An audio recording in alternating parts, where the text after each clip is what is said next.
Assalamu alaikum, everyone. Thank you again for joining us today.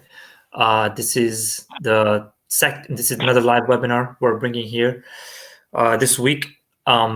Today we have a very special guest, Dr. Mohammad A Siddiqi.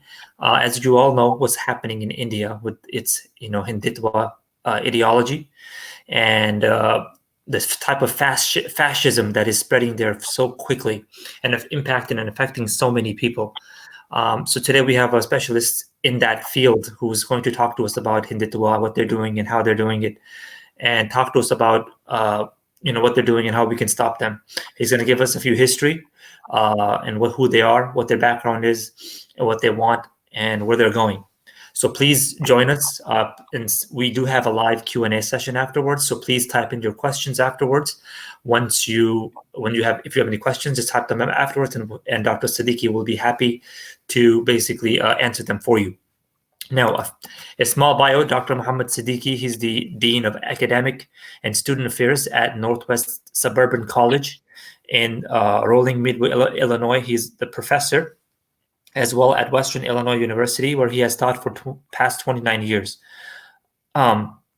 He has published more than 24 articles in referred publications and conducted media workshops in more than 100 cities in North America, and has more than 35 countries in Asia, Europe, and the Middle East.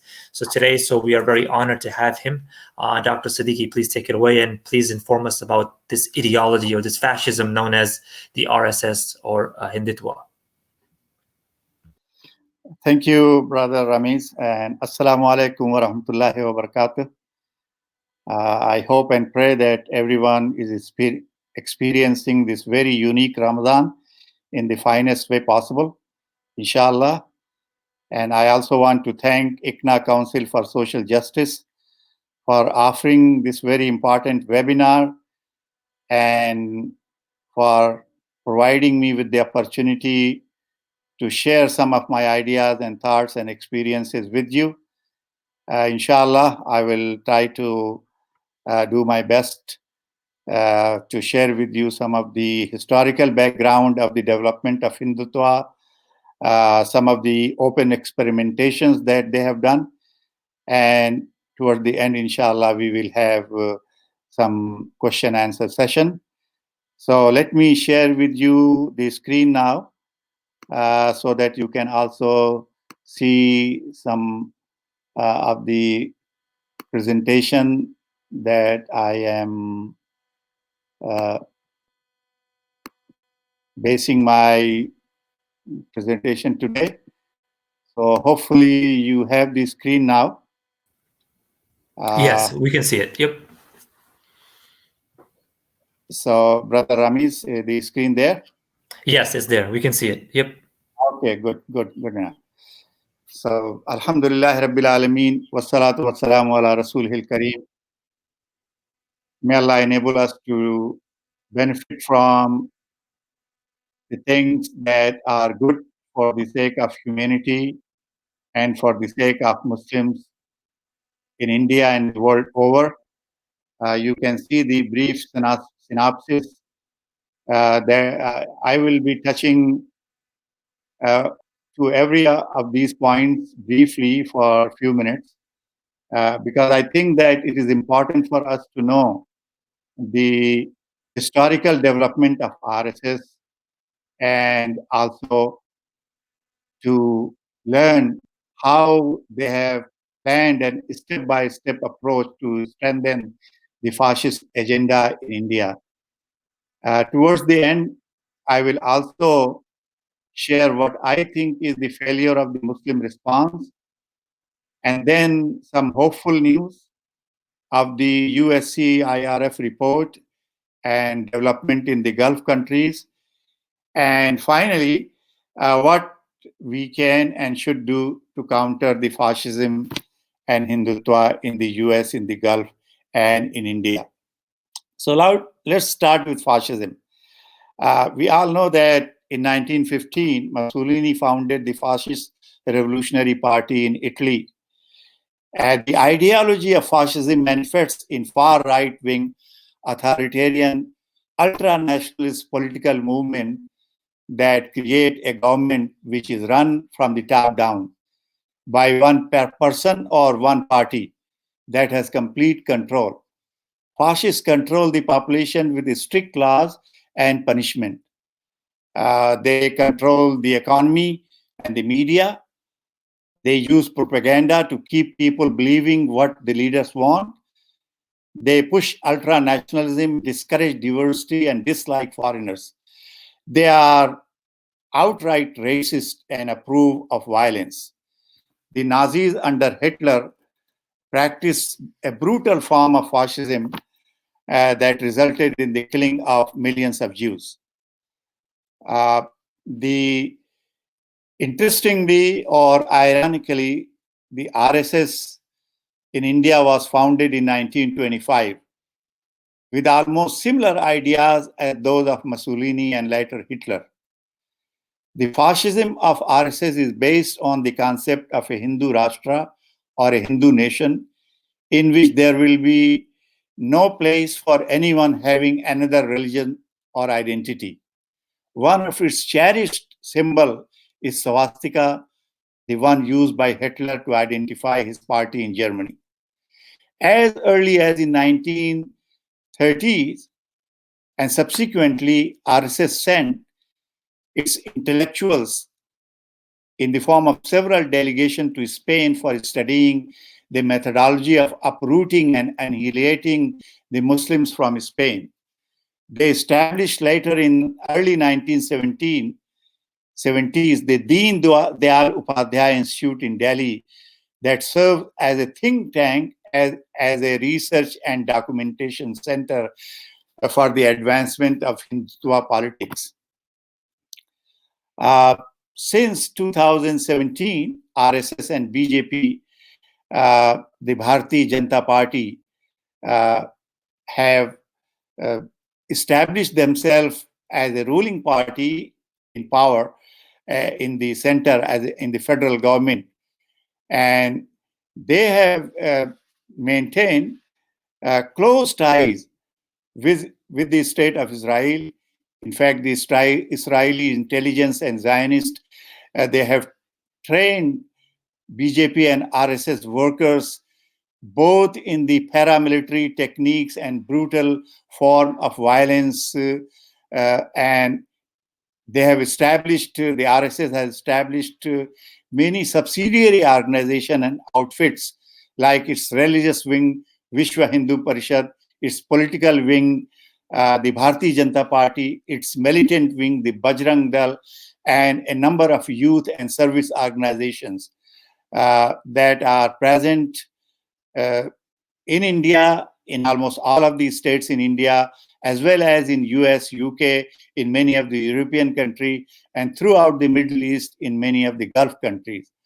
So much so that they are certain, and they have said it openly, that in less than 2 years, they are going to change the Constitution of India and eliminate all of its secular and pluralistic features and replace it with Hindutva ideology. So at this point, I would like to discuss some of the strategies of the BJP, which is the party in power. During the first 5 years of its rule, the BJP weakened the masses, especially the middle class and the lower middle class and the poor population of India, and strengthened its grip on power through many far-reaching steps, some of which include, for example, demonetization, where they announce that a certain denomination of currency notes will no longer will be accepted, and that really affected financially hundreds and thousands of smaller businesses, middle and lower middle classes, and the poor people were made poorer. They also replaced the core Hindutva bureaucrats in local, state, and federal governments. They also changed the primary and secondary school curricula to eliminate the values and concept reflecting secularism, pluralism, diversity, and tolerance. They also masterminded social media, the use of social media technologies to manipulate vote counts and other democratic measures involving public opinion. And they also bought out journalists and media outlets in mass to convert them into government propaganda machine. They also created fear and hopelessness through lynching, rape, and mob attacks on Muslims and other minorities. They also neutralized the wealthy Gulf Muslim nations. Modi, the Prime Minister of India, visited Gulf state more than a dozen times during the first 5 years and entered into trade deals and investment opportunities for those countries in India. They also established strategic alliances with Israel that trained Indian army and paramilitary forces in brutal techniques of suppressing dissent and public protest. Horse trading and outright buying out of legislators at local, state, and federal levels is a hallmark of BJP strategy.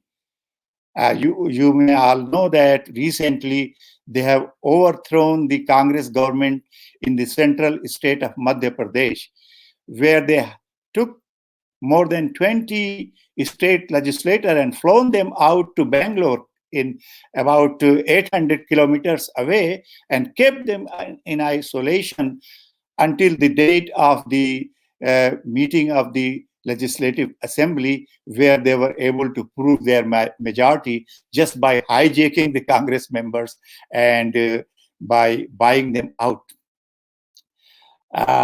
Another strategy that they have actively pursued is to induct hardcore criminals into the party. Today, more than 100 BJP members of parliament have 5 or more murder cases upon them. Even the UP chief minister, the chief minister of the Uttar Pradesh, Adityanath, who comes from my hometown, he has about 10 murder cases on him, which all the files are put under the carpet right now. And unfortunately, from the very beginning, like for the last 30 years, they have bought out the so-called Muslim ulamas. And right now, there are about 900,000 such ulamas who are working to propagate the Hindutva agenda. They come on local TV, national TV. They write stories on presses, false stories, false propaganda. So that's also part of the BJP strategy.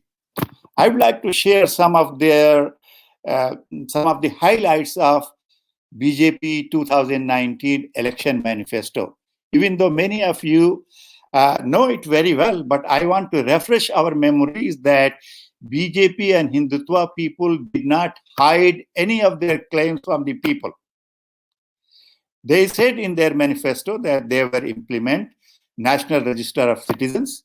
They will scrap, and they scrapped Article 370 and lockdown in Kashmir in August of 2019. They said they will pass, and they have indeed passed the Citizenship Amendment Act. And they said that they will build Ram Temple as soon as BJP is voted to power. And they did that by changing the constitution of the Supreme Court, which gave a verdict, and in stating that verdict, they did admit that even though legally the Hindu majority could not prove that there was a temple in place of the Babri Mosque, but in view of the national solidarity and goodwill, they are giving the place of Babri Masjid to the Hindu majority of India. So they have said clearly in their constitution, then they will change the constitution of India. They need 2/3 majority in the lower house of parliament, which they have in the Lok Sabha. They need 2/3 majority in the upper house of the parliament, which they are working for. And they need 2/3 states in their control, which they are working for. And they have said openly that maybe 2024 election is going to be the last election in India. And their leaders, in fact, the current Home Minister of India, Mr. Amit Shah, has said this in his political speeches during the elections and even in the parliament, that BJP want to make India a Muslim mukt, a Muslim-free country. They want to eliminate Muslim personal law, and they have started doing that. And their strategy include, their campaign promise include widespread conversion of Muslims into Hinduism by force or voluntarily. And those people who do not accept Hindutva, they have two options. Either they leave the country or they choose the detention camps. As of now, 6 major, massive detention camps have been built in the state of Assam, where 95% of the detainees are Muslims. And about 10 more detention camps have been built elsewhere in different states of India. So this is very clear that they are implementing the Hindutva agenda step by step. And now I want to talk about 2 major open experimentation of Hindutva that BJP and RSS have done so far. The one was in 2002 when the massive riot occurred in Gujarat, where more than 2,000 Muslims were slaughtered and thousands of their shops and businesses and houses were destroyed. And the second open experimentation of Hindutva was the riots in Delhi in February of this year, in which more than 150 Muslims were killed, more than a dozen mosques were burned to ground, more than thousands of businesses of Muslims and schools and madrasas were totally destroyed. So these are large, and in between there were large and small scale experimentation of the Hindutva agenda. They are testing the stamina of Muslim. They are testing the resolve of the 200 million Muslims in India. They are testing the strength of Muslim political parties and Muslim political leadership. They are testing the religious parties' stamina, strategy, and leadership. So, they are doing all that they have written, they have said. Now, we have to see what we are doing and in what way we are up to the fight against the Hindutva politics and Hindutva agenda. So at this point, I also want to mention that usually judiciary is the last resort where we hope we can get justice. But part of the BJP agenda is the removal, transfer, or suspension of fair-minded police officers, civil servants, or judges. With a number of police officers who spoke against the Gujarat riot, either they have been fired or they are now in jail. Same is the case with the civil servants, the IS officers. They have been either fired or they have been jailed, or they themselves resigned from the civil service. Similarly, with the judges, we all remember how a senior high court judge was served notice of transfer at 2 o'clock in the morning when he had asked the police to arrest the Hindu goons who were involved in Delhi riots.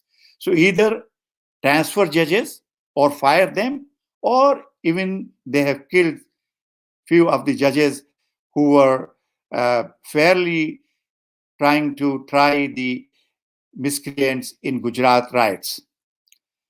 And for all of this, their bought out media widely support them. When I watch the Indian media, with few exceptions, I don't see them as media reporters. I see them as Hindutva warriors. The way they dance, the way the language they use, the tone, and the violence that they perpetuate. I mean, I don't consider that they are deserved to be called media, because I have taught media for about 30 years. And I think that the job of media is to fairly report both sides of the stories. And unfortunately, the media in India has lost this designation. Now, let's for a few minutes look at our response, failure of the Muslim response. These things were not hidden, but either we failed to read the writings on the wall, or we read it and we did not take it seriously. One of the two. If we read the writings on the wall, they were so serious and severe that at least there should have been a comprehensive strategy to deal with Hindutva. How it is possible that there are 220 million plus Muslims in India, and a number of religious organizations, a number of political parties, and in almost all state assemblies, there are Muslim legislators. In the federal parliament, there are Muslim members of parliament. But if I want to see a document that lays out in detail a strategic way of fighting the Hindutva forces, I could not find a document like that. Another thing is that I see the false pride in Indian secularism, which in my opinion never really existed. But I know that I have read dozens of books by Muslim Indian intellectuals priding in Indian secularism. I think this is a failure on the part of those intellectuals to see the neoliberalism economic policies pursued by the Indian National Congress, which was helping create the condition for the growth and consolidation of Hindutva fascists in Indian politics.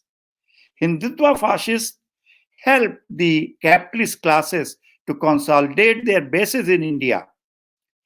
And the all-out onslaught on the labor laws and labor movements are common features between neoliberalism pursued by the Congress party and now the Modi-led government, fascist government in India.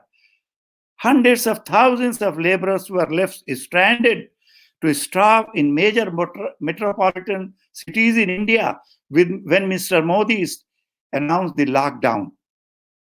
So how it is possible that secularism was flourishing in India under the Congress, and now all of a sudden secularism is gone and Hindutva is taking upper hand? There has to be some blame that Muslims have to take for themselves, that they did not, they could not read the writings on the wall.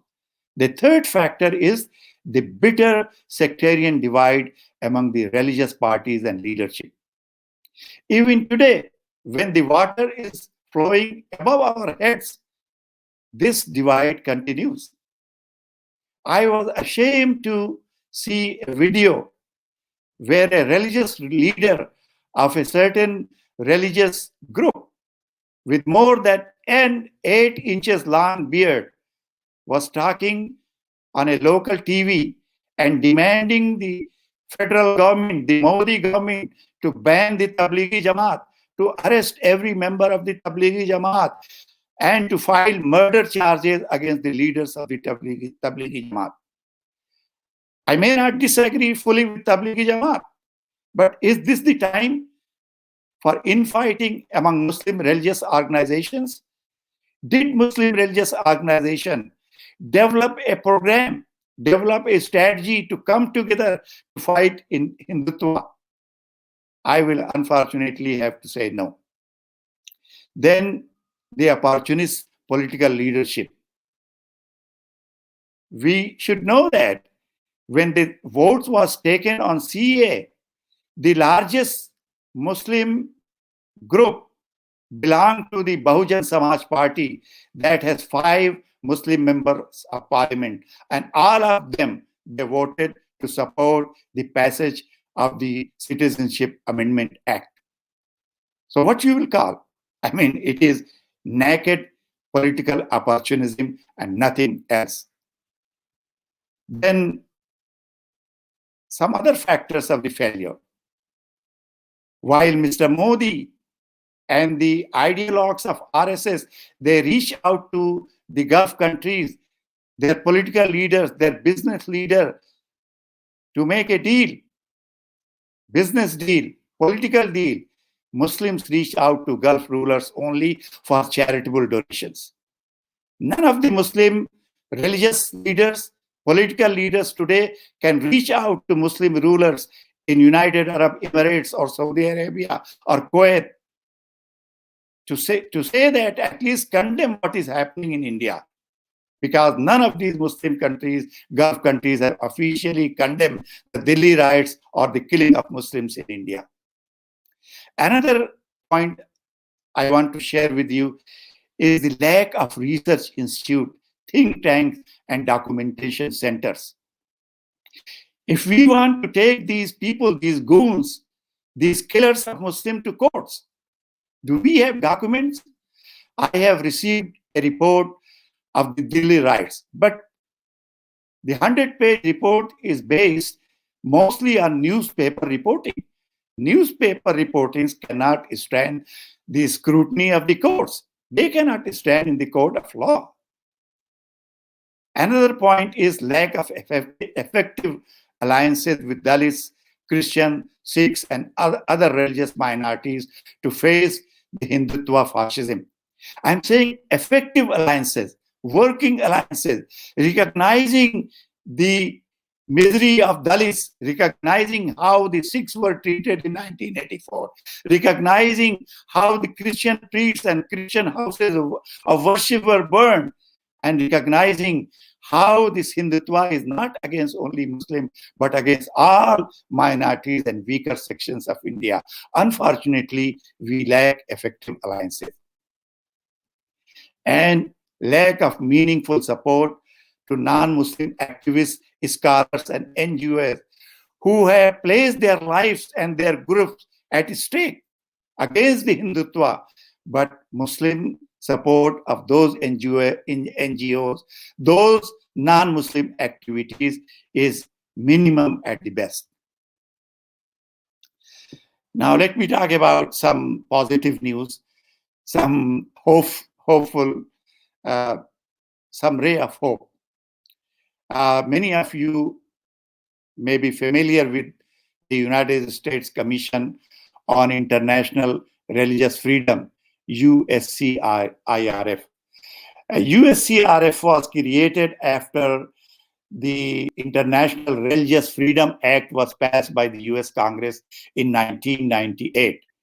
And it is mandated to issue an annual report by May 1 of each year about the state of religious freedom in countries world over. And it is a bipartisan, independent advisory body dedicated to promoting the universal right to the freedom of religion or belief around the world. So USCIRF submitted its annual report this year, rather virtually released its annual report on 28th of April 2020. And you can see on the screen the link to that report, and you can Google USCIRF and you can read the entire report. I'd like to discuss some of the key recommendations of this report.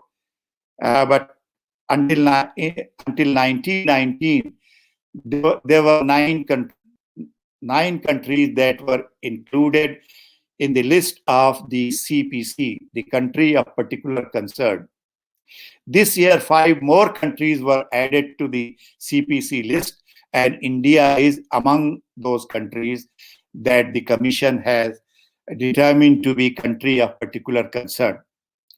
Its key recommendation, obviously, this Commission is mandated to submit its report to the President of the United States, the State Department, the Secretary of State, and the US Congress, because the recommendations of the Commission is advisory in nature. The actions have to be taken by either the President or the State Department or the US Congress. So it has recommended that Indian government officials, members of the parliament belonging to the BJP party, and other members of the key high-ranking members of the RSS should be targeted for sanctions. Their assets should be frozen. They should be banned from entering the United States, as well as it has recommended that US embassies and consulate in India and the world over should engage, especially in India, should engage with religious communities in India, especially the Muslim, should develop close relationship with NGOs so that it can itself, the US embassy and consulate can itself determine and recommend its finding to the State Department and the US Congress with documentation so that the State Department and the Congress can take appropriate measures. The third part of the recommendation is to the US Congress should continue to hold hearings highlighting the violation of religious freedom in India and passing laws and resolutions to sanction India. So in brief, these are some of the major recommendations of the USCIRF. We also see some encouraging developments in the Gulf and other Muslim countries.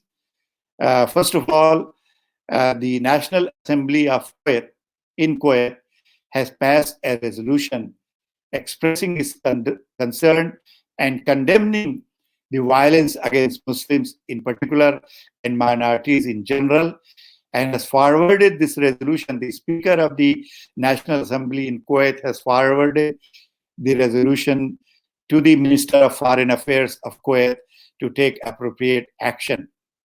In the United Arab Emirates, especially Princess Hind al-Qasimi has tweeted and expressed concern that many expatriates, especially the Hindu business people and influential people, in their tweets and social media posting, they are spreading violence and violent message of hate.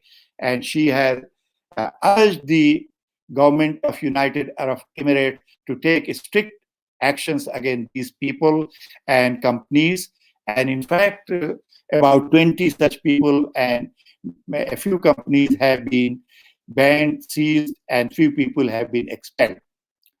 There are several human rights advocates, organizations, and attorneys who have asked Muslims of India and Muslims of Indian origin elsewhere to help them document cases against Muslims so that they can prepare a dossier that could be submitted to the International Court of Justice and other courts. And they are also recommending their respective government to arrest such people, to seize their businesses, and expel the hate mongers from India. So now I'm coming to the last part of my presentation, what we can and should do in the US. We includes everybody who has sympathy with the minorities in India, who wants to do something against the violence perpetuated by the BJP government and the RSS goons. We does not include only Muslims. It includes Muslims, Hindus, Sikhs, Christians, white Americans, African Americans, Latinos, religious organization. Everyone is included in this we, because this we we love India and we are not against India. We want to see India strong. We want to see India lead the countries, the nations of the world in technological advancement. But we are for sure against the Hindutva politics, against the violence against minorities, against what is happening in Kashmir, the lockdown in Kashmir. I did not address Kashmir in this presentation because I think that is a separate issue that requires another 1 hour. And I have seen many good webinars that are going on even in this week. So I did not touch that issue, but my heart goes out to the brothers and sisters in Kashmir who have been mercilessly beaten, tortured, killed, our sister being raped, people being detained. May Allah alleviate their situations and help them come out of this agonized situation. So first thing that I would like to say is that we need to pool our resources and make a unified strategy. There are many Muslim organizations of Indian origin, non-Muslim organizations of Indian origin. We all should come together to pool our resources and discuss how strategically we can do what we need to do. We need to run public awareness campaign. We need to influence public policy. What happened in Seattle City Council, what is happening in St. Paul City Council should happen in Chicago City Council and City Council all across the US. But we need to engage with public officials at local levels, at state levels, at federal levels. We need to build coalitions. We need to use social media platform. Obviously, some among us are more educated and have expertise to use social media. Some are good in Twitter, some are good in Facebook, some are good in using YouTube. But we have to have a strategy. We have to use social media effectively, frequently, enormously. We have to create a social media, a Twitter storm. We also need to identify Hindutva organizations, including businesses, temples, and peoples in the US. There is Hindu Foundation of America. There is Vishwa Hindu Parishad of America. There is HinduUnity.org in America. And many huge temples, they are major donors of Hindutva policies in the US and India. We need to develop a list with detailed profiles and what they do. And we need to challenge them and we need to stop them from hate mongering in the US, in the Gulf, and in India, and as well as in US and wherever they are. We need to support our Muslim organizations who are supporting the causes against Hindutva, whether it is ICNA Council of Social Justice, whether it is Indian American Muslim Council, whether it is Justice for All or Sound Vision, whether it is Indian American Muslim Council, whether it is Indian Muslim Relief and Charities, whether it is American Federation of Muslim for India. Our moral and material support should go to these organizations. We should work with the State Department with documents that are verifiable. We should monitor the Hindutva activities in the Gulf and support those people, those organizations who are coming out against them. We should support the human rights activists in India who are put behind bar. Recently, a number of students, past students from JNU, from Jamia Millia, from Aligarh Muslim universities have been put behind bar. Hundreds of thousands of people are pursued. Tens of thousands are put in bar, in detention center, in UP and elsewhere. We should be helping the legal defense teams in India. And my dear brothers, we urgently need a documentation center where all such documentations are created, produced, preserved, because ultimately I think we need to go to the International Court of Justice. We have to go to the courts in this country, in UK, in France, in Germany, where Hindutva people could be tried. At that time, we will need documentation. And I want to reach out to each one of you who are participating in this webinar. Thank you very much. But I want to tell you that each one of us can do something. We should not underestimate ourselves. No matter where we are, we have to determine what we can do and do that. And finally, my dear brothers and sisters, strategic planning and key actions are needed to help alleviate the situation of Muslims and minorities in India and to counter Hindutva. And finally, last but not the least, I would like to remind ourselves that the people of Musa al-Islam were severely persecuted. Their male children were killed, their women were tortured, and they were enslaved. In that situation, what Musa al-Islam said to his people, Quran has preserved that. And Quran says, Allah subhanahu wa ta'ala says in verse number 128, chapter 7, Suratul Araf, A'udhu billahi minash shaitanir rajim. قال موسى لقومه استعينوا بالله واصبروا إن الأرض لله يورثها من يشاء من عبادي والعاقبة للمتقين. So this is to us. We do everything, but we must believe that help comes from Allah alone. So we should seek help from Allah. We should have patience and endurance and hope with Allah that our efforts will not go wasted. We should remember that the owner of this earth is Allah alone.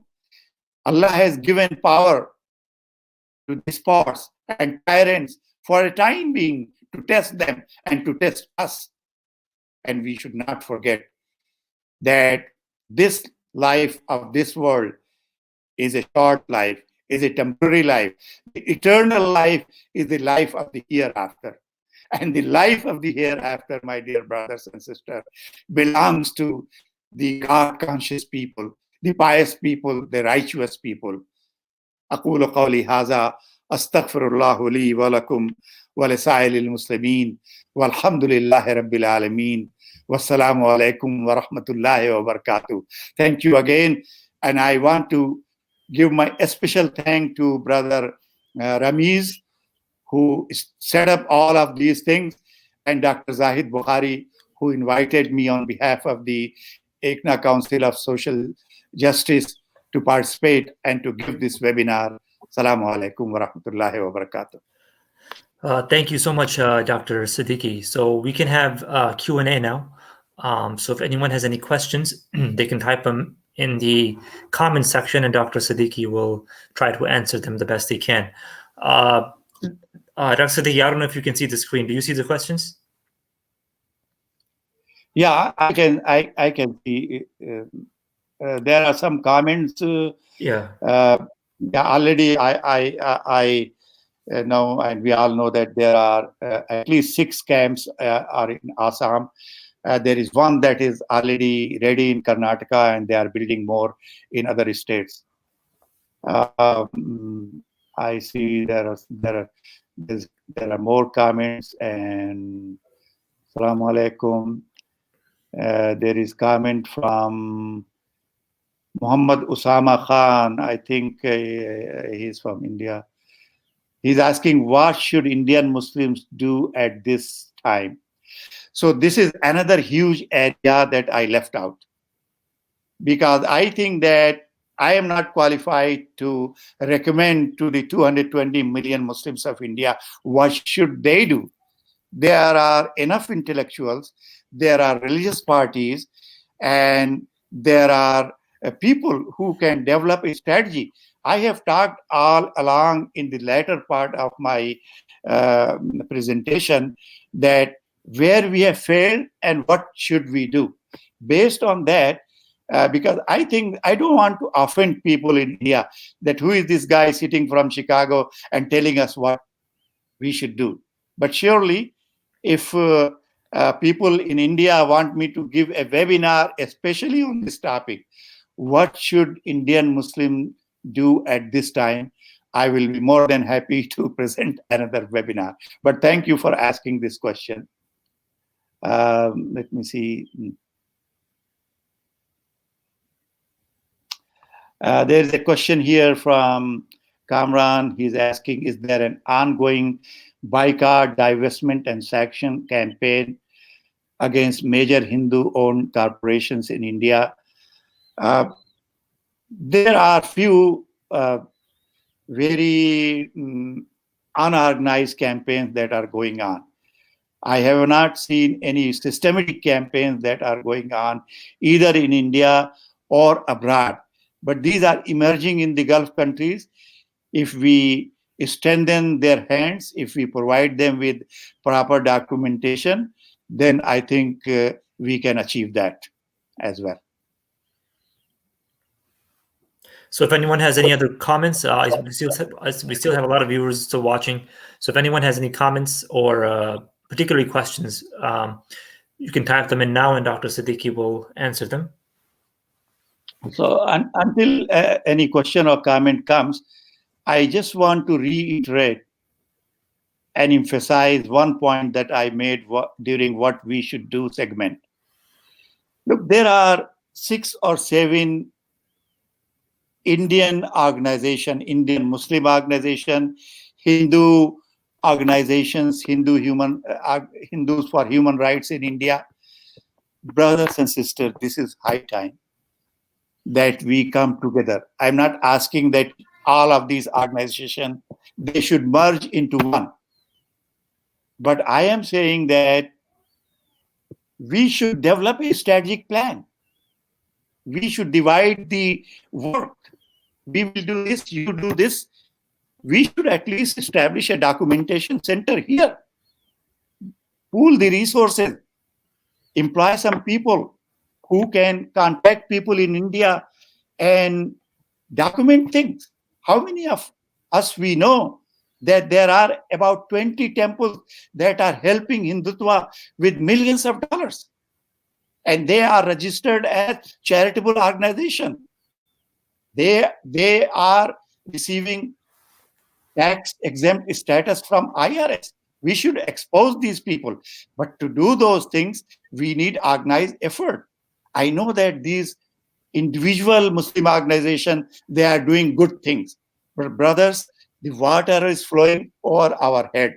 This is high time that we develop a joint strategy. And every organization takes some part of the plan and implement it. And from time to time, come, evaluate the strategy and see where we should go from there. This is not the time that organizations should do under their own banner and do not come together. There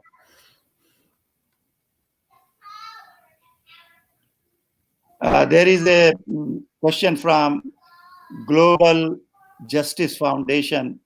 What are organizations like ICNA and ISNA and IIIT doing in the USA to establish think tanks and lobby groups to influence decision makers there to press India on its policies? So in the strictest definition of think tank, there are a few think tanks, US Institute of Policy Studies, there are few think tanks, but the level of their working has not come to that standard that it can really affect policy making. But that does not mean that they have done nothing. This report of the United States Commission on International Freedom, it owes a lot to the work of Justice for All, to the work of the Indian American Muslim Council, to the work of ICNA Council for Social Justice. But we need to do more. We need to do more. We should know that many of the US-based think tanks, they affect directly the policies that are developed in the White House, the policies that are developed in the State Department, the direction that the US Foreign Relations Council takes. We have to come to that level where our efforts are really up to that standard, because our efforts are vague. We have to come up with concrete documentation, verifiable documentation. We have to come with a list of witnesses who can come and testify in the Congress with verifiable documents. Let's see. Dr. Siddiqui, there's a question that was skipped earlier from Imtiaz Uddin. He's saying, what is the realistic possibility of various Muslim organizations in the US to come together for coordinated and united action? Well, I always, at such occasion, I always recite, La taqnatu min rahmatillah. Do not lose hope from the mercy of Allah. The same question was asked has been asked many times, and I say that this is high time that we come together. And I know Brother Imtiazuddin is a very senior activist in the United States who has worked for over 30 years to bring people together. He can take this task and bring people together. At least we should develop a strategic plan, and we should divide the task and work out. If 3-4 energetic people like Brother Imtiazuddin come together, I see a real possibility. Because when people ask, what should Muslims of India do at this time? I have one answer, brothers and sisters. The flood has reached several feet above our head. There was a time when the flood waters were knee high. That was the time to ask this question. Now at this time, only those will survive who have the capacity to fight Hindutva, and others will perish. If we want, and we are determined not to allow more than 200 million Muslims of India to perish, we have to come together. There is no other course. And I am realistically optimistic about that. There's a question by Naseem. I don't know if you missed it, but she's saying some Dalit organizations are working to counter their agenda. What do you feel about their success regards Dr. Naseem Ahmed? Well, Dalits are a significant part of Indian population. The Hindutva uses Dalits to attack Muslims. Many outstanding, sincere Dalit leaders have recognized that. The Bhim Sena and many other Dalits organizations. But I still see Muslims are not approaching them enthusiastically. This is the time to recognize their work, to strengthen their work, because the Hindutva people are going outright against anybody. Can you imagine the Minorities Commission of India chairman, who has a ministerial level status in the Delhi government? He was booked 2 weeks ago under the National Security Act by the Indian Home Ministry. Why? Because he just wrote a letter to the Speaker of the Kuwait Assembly thanking him for recognizing the plights of Indian Muslims. It is a crime, but he was booked. So many Dalit leaders are harassed and they are booked. They are booked in one state and they are released by the High Court. They are booked by another state. And finally, they are booked under the National Security Act. So we have to be strong. Muslims should come out. In India, it is not easy for Muslims to come out so easily. My heart goes out to that sister, that Kashmiri sister who is pregnant, who was active during the anti-CA protests in Shaheen Bagh and Jafrabad. And she is now put in Tihar jail while she is pregnant. So you can imagine the ugliness of the Hindutva politics in India. If Indian Muslims in India, they have certain limitations, but I don't see that limitations on Muslims here in America, in Europe, in Middle Eastern countries. They should come out strong and together and help Dalits, help Muslim minorities, help Sikh minorities to band together, because, my dear brothers, Allah knows best. But according to the declaration of Mohan Bhagwat, the supreme leader of Hindutva, the chief of the IRS, he has said that 2024 election will be the last election in India. We should not let it happen. We should not let the Constitution of India be drowned in the hatred of Hindutva. We should stand up and safeguard the secular Constitution of India that provides every citizen of India to practice his or her religion freely. Okay, I think those were all the questions as well. Thank you so much, Dr. Siddiqi, for coming and joining us and enlightening us to what's happening in India. And we hope everyone here can share this information, share this webinar, share it with your family and friends, spread the word. The presentation was very delightful and very informative. So we hope you will share it so people can become informed and educated on what's happening, because we can't bring change if we don't educate the masses. So change only comes when... Yes. At the end, I want to thank everyone who made a comment or asked a questions. I know people are listening this webinar from Malaysia, from London, from India. I want to thank all of them. And I want to tell you that this webinar will be available on YouTube, so you can share it with your friends. And I also want to tell you that, including me, the Hindutva people will go after us.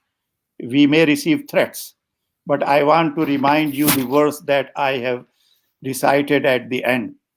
قال موسى لقومه استعينوا بالله واصبروا إن الأرض لله يورثها من يشاء من عباده والعاقبة للمتقين. We are not going to be deterred by these fake Hindutva bosses who are working in India or in India. We are going to continue our march for the sake of justice, for the sake of freedom, for all people of India, including the people in Kashmir.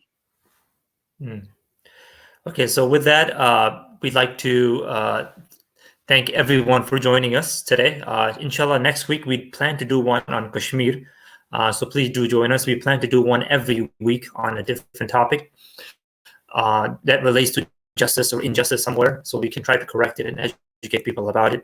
And last, please, as you know, we do this stuff for free, and we do need your assistance with donations. So please go to CSJ.org/donate to help us continue to bring these programs, these presentations, and hoping and help us try to change the world for a little positive, make it a better place to live for all of us.